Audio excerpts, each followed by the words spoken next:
The 21st of February 1916, 1,000 German guns open fire on French positions around Verdun. These are the opening salvos of one of World War I's deadliest battles. At Verdun, traditional military strategy gives way to the grim logic of attrition. Kill the enemy faster than you lose your own men, and you'll crush his will to fight. The theory will be tested to the limit. Verdun becomes a giant meat grinder, consuming 1,000 lives a day for 300 days. The battle will be immortalized for its horror and the extraordinary suffering of troops on both sides. But it is also a dramatic tale of leadership, determination, and heroism against a backdrop of emerging technologies and evolving military doctrines. This is the story of Verdun, 1916. 2 months earlier, Allied commanders meet at Chantilly, France, to discuss military plans for the year ahead. 1915 had been a bad year for the Allies. Russian forces in full retreat, disastrous landings at Gallipoli, and despite costly Allied offensives, the Germans still occupy Belgium and parts of France. The Western Front is now locked in trench warfare, in which attacking forces suffer massive casualties for every tiny advance. But Allied commanders at Chantilly believe the German army is now overstretched and that 1916 is their chance for victory. The Allies agree to launch large-scale simultaneous attacks from east, west and south to deal a knockout blow to the Central Powers. It is exactly what German commander Erich von Falkenhayn fears. He is already convinced that a decisive German victory in the war is unlikely. Allied resources are too vast. Instead, he argues that Germany should try to force the enemy to negotiate and do it soon.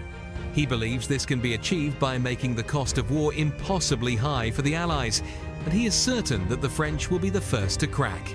So he plans an offensive against the French, codenamed Operation Gericht Judgment. The target, Verdun in northeastern France. The historic fortress city lies in a valley of the River Meuse. In 1914, the Germans had crossed the river to the north, and the city now lies in an exposed salient. But it is well protected. Verdun is surrounded by hills and ridges, reinforced by a ring of powerful forts. Built to guard France's eastern frontier, these are formidable defenses. But there is logic behind Falkenhayn's choice. He knows that Verdun holds immense symbolic importance for France, and their generals will feel forced to defend it potentially to the last man. This is exactly what he wants, because his real goal is not to capture Verdun, but to inflict so many losses on the French that he destroys their fighting spirit. The phrase he repeatedly uses, according to one officer, is that the French army must be bled white. All the Germans have to do is capture the heights that surround Verdun. The French will be forced to counterattack, beginning a battle of attrition in which the Germans hold the best cards. Artillery is the greatest killer on the Western Front and is key to Falkenhayn's plans. Significantly, Verdun is just 25 miles from Metz, a major German rail hub with rail links straight back to German factories, ensuring his guns will get all the shells they need. In contrast, Verdun itself can no longer be safely supplied by rail due to the German advance and has to rely on a constricted road network. Some historians claim that later, having seen the battle Verdun became, Falkenhayn lied about his plans, that in truth he had always hoped to capture Verdun, and after the war he rewrote history, even faking a key report. But either way, the plan is bold and ruthless. For it to work, the Germans will have to seize and hold Verdun's famous forts. Verdun is protected by 19 major French forts and around 20 smaller fortifications, or ouvrages.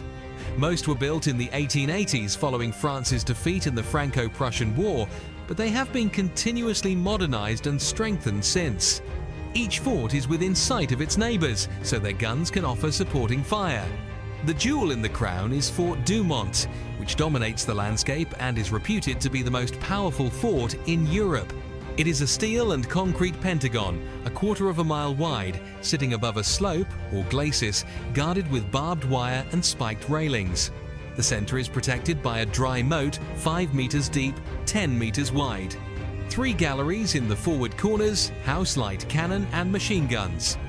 At the center are armored observation points and 5 elevated artillery and machine gun emplacements, including a rotating 155 mm gun turret that can be lowered into the fort for protection. Only a fraction of the fort is visible from the surface. Deep underground, below 13 feet of earth and 8 feet of steel reinforced concrete, lie tunnels, facilities and barracks for 800 soldiers across 2 subterranean levels. But all is not as it seems. In the opening stages of the war, Belgium's famous forts had been smashed by German heavy artillery. This caused French generals to question the value of Verdun's forts. Plus, no one is expecting a major attack at Verdun.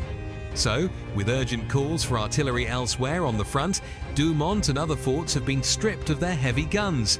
By 1916, they are also pathetically undermanned.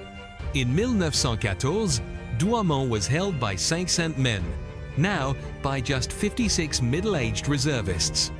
The most powerful fort in Europe is a paper tiger. German preparations for the attack progress rapidly. Artillery will pave the way for the infantry's advance. Engineers build 10 new railway lines, 24 stations and spur lines to transport heavy guns into position. They assemble a terrifying arsenal, 1,220 guns for an attack on an 8-mile front, an average of 1 gun every 12 yards. 1,300 munitions trains delivered 2.5 million shells for the initial bombardment. Finally, 140,000 soldiers move up for the assault. Verdun is the first major battle in history to begin with, a struggle for air superiority. The Germans deploy 168 aircraft to dominate the skies and prevent French aircraft from observing their build-up. But there are ominous signs. The French notice that the Germans are demolishing church steeples behind their own line, something they do before a major attack, so enemy spotters cannot use them as reference points.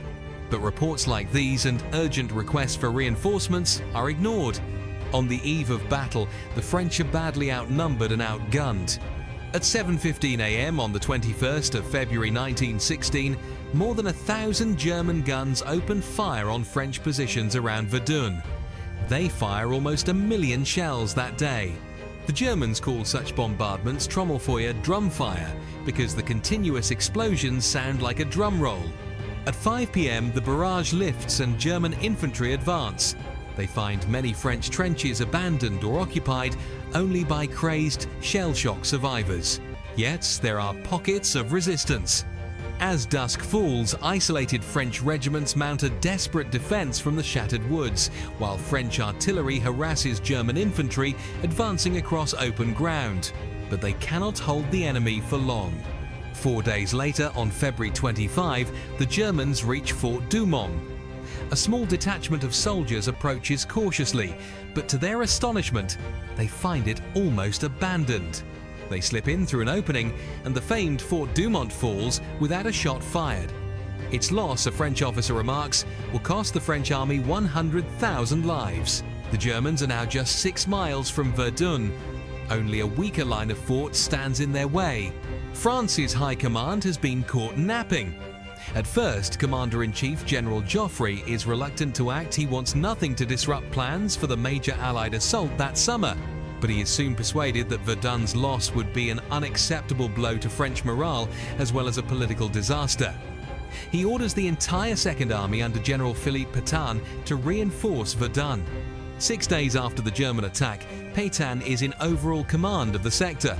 He immediately suspends costly counterattacks to prioritize defense, and by the end of February, the French line has been shored up. One help is that the Germans have advanced beyond range of their own supporting artillery guns that are nightmarishly hard to haul forward through thick mud. The German advance stalls. Crucially, Falkenhayn has failed to capture all the heights on the east bank of the Meuse. This means German lines are exposed to artillery fire from French guns on high ground west of the Meuse. German planners had urged Falkenhayn to attack these positions from the start. Finally, on March 6, long after the element of surprise has been lost, he extends his offensive to the west bank. After a devastating artillery bombardment, 2 divisions, more than 30,000 men, attack on a 3-mile front. They suffer heavy losses and are unable to take two key positions that will become infamous: Côte 304 and Le Mort-Homme, the dead man. At the end of March, two more German attacks are bloodily repulsed around Douaumont village. The battle already seems to be taking on a life of its own, sucking in more and more troops. The original objectives become blurred as every village and high point turns into a ferociously contested prize. Falkenhayn is later criticized for two key mistakes in this opening phase: not attacking on the west bank of the Meuse from the outset, and not committing his reserves soon enough to exploit his early breakthrough. Now those opportunities have passed. There will be no more easy gains for the Germans. A familiar pattern emerges as Verdun turns into a terrible, grinding battle of attrition, as deadly for the Germans as for the French. Among the thousands of French casualties that spring at Verdun was Captain Charles de Gaulle. His battalion was encircled near Douaumont, and while trying to break out, he was bayoneted in the thigh and captured. He remained a prisoner of war for the rest of the conflict. Make sure you join us for part 2 of the Battle of Verdun, where we will look at the artillery weapons that dominated the battlefield, conditions for troops in the front line, and the savage fighting for Fort Vaux.